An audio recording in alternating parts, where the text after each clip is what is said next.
ظهرت في العديد من الصور والفيديوهات وهي ترتدي القفازات وتخفي يديها.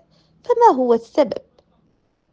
لم تمر سوى أيام قليلة على خروج الفنانة المغربية دنيا بطمة من السجن حتى عادت لتتصدر الترند، لكن هذه المرة بسبب تغير ملامحها وزيادة وزنها الملحوظ.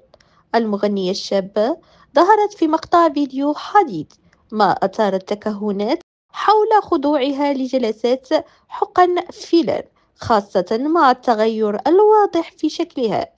وبعد غياب دام قرابة عام بسبب سجنها، عادت بطمة إلى الساحة الفنية من أوسع الأبواب بإحيائها حفل زفاف في الدار البيضاء يوم السبت، وهو ما جعل اسمها يتصدر مواقع التواصل الاجتماعي.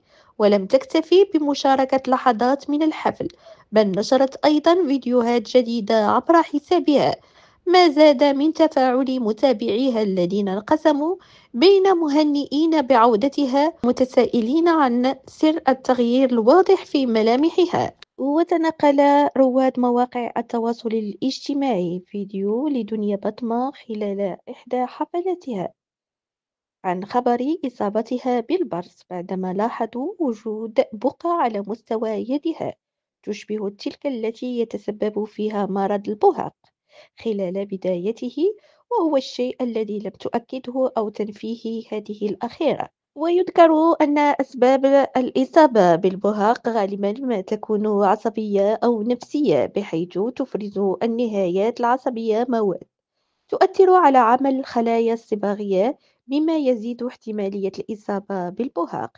في حين أكدت بعض الدراسات أن الضغط النفسي والعاطفي يسبب زيادة خطر حدوث مرض البهاق بشكل مفاجئ.